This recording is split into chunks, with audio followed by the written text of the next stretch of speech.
Hi, it's me, Eka B, and welcome back sa akin channel. For today's video, I will be sharing with you some tips on how to manage the curly girl method in the time of coronavirus. So if you want to know more about that, just keep on watching.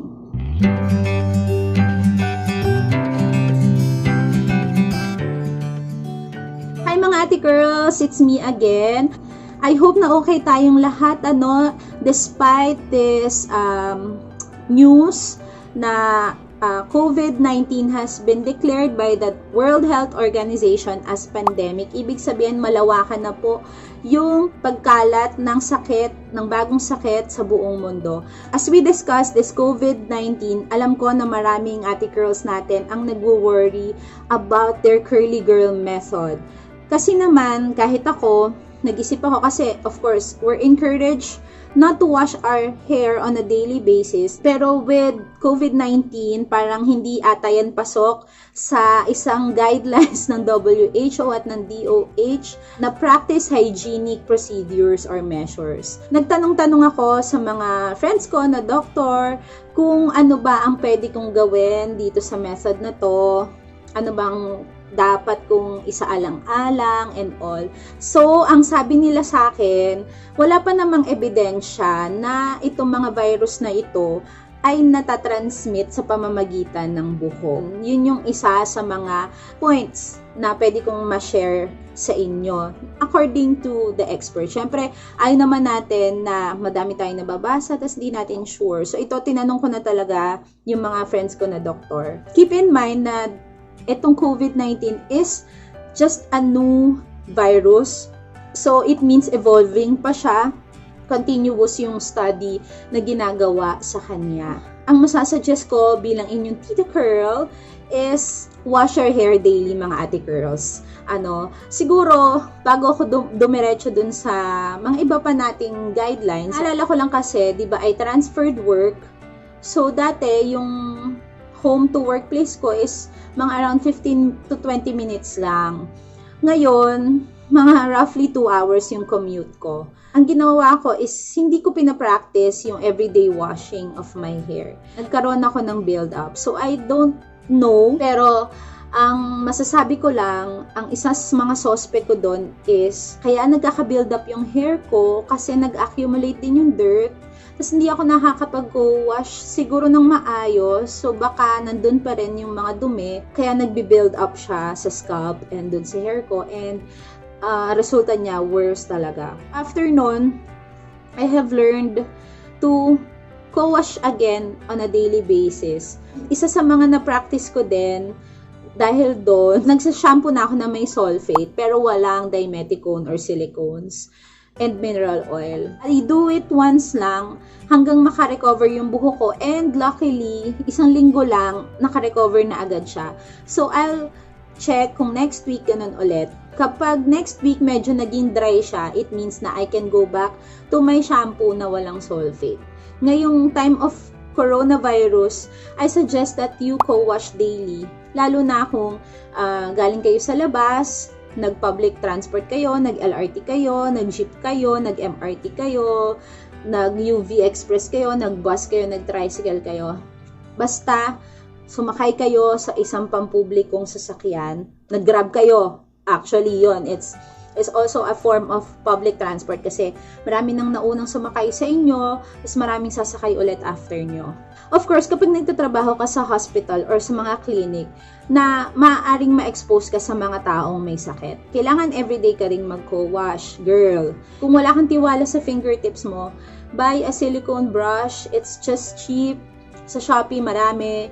Sa Robinsons, nakabili ako for 99 pesos. And it will save your scalp talaga. Kasi, nababrush siya, nami-make sure na natatanggal yung mga dumi dun sa anit mo. Next is, co-wash daily kapag galing ka sa supermarket, sa mall, sa palengke, sa school, or sa mga lugar na maraming tao. Kung nakapasok ka pa sa opisina mo last time, yes, kailangan mong mag-co-wash pa din araw-araw. Just to make sure na nagpo-follow tayo dun sa guidelines din ng mga health experts na you practice your hygiene measures. And then of course, mag-wash ka ng hair lalo na kung may kasama ka sa bahay na nandun sa vulnerable sectors ng COVID-19. So that will be the elderly, sila kasi yung, 'di ba, mas vulnerable na magkaroon ng mas malalang sakit kapag tumama sa kanila itong virus na ito. Of course, kapag may kasama kayong buntis sa bahay at may mga kasama kayong bata. So, as much as possible, mga ate girls, sacrifice lang, please go wash daily. As in, hindi natin alam kung anong meron dyan sa anit natin after a day. If you're working from home naman, may directive na sa inyo, ang inyong mga offices na pwede kayong magtrabaho sa bahay, hindi nyo na kailangan mag-commute, at hindi kayo lalabas talaga, as in naka-quarantine lang kayo sa inyong mga bahay, maswerte kayo dahil pwede kayong mag-go wash ng every other day or as you desire. Basta lang wala kayong exposure sa labas, wala kayong exposure sa ibang tao or sa isang crowded na place. Huwag po natin kakalimutan yung mga paalala ng ating mga health experts ngayon.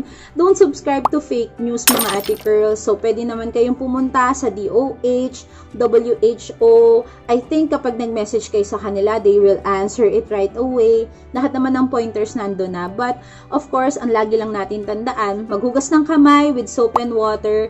Alam ko maraming nag-hoard ng alcohol ngayon sa mga supermarket, sa mga pamilihan. Buti na lang may limit na up to 2 lang per person, pero 'di ba?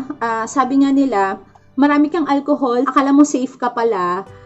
Pero dahil wala ng alcohol yung ibang tao to keep them protected, you're also getting yourself into trouble kasi dapat kung safe ka, safe din yung lahat ng mga nasa paligid mo.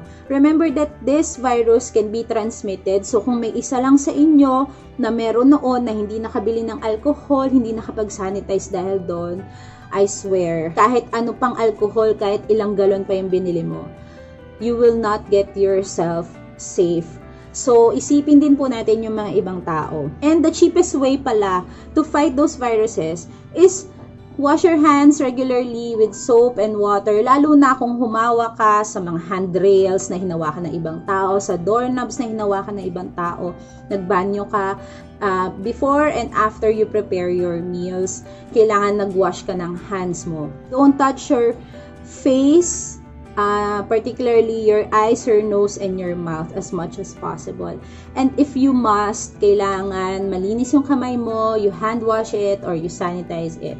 So, I hope nakatulong ako sa inyo mga ate girls. And just an update po, nakita nyo naman yung hair ko from last time. Medyo, diba, hindi maganda yung experience ko. But now, I'm recovering. Ayun na ulit siya. Nagka-clump na ulit siya. Though, medyo may freeze pa ng konti. But I'm happy with the results. Medyo effective yung pag-shampoo ko ng may sulfate. Pero, after ko mag-shampoo ng may sulfate, nag-deep conditioner po ako agad. This is the time na kailangan magkaisa tayo. So, as responsible CGM practitioners, kailangan po maging responsable din po tayo sa make sure na malinis yung ating sarili, yung ating katawan, and of course, yung hair natin. Na para hindi tayo pamugaran ng kung ano-anong virus at hindi natin mahawaan pa yung mga ibang tao. Kung meron po kayo mga tanong, may comments kayo, just leave your message sa comment section down below. Maraming salamat po sa panonood at magkita-kita ulit tayo hanggang sa susunod na video. Ingat po mga ate girls. Bye!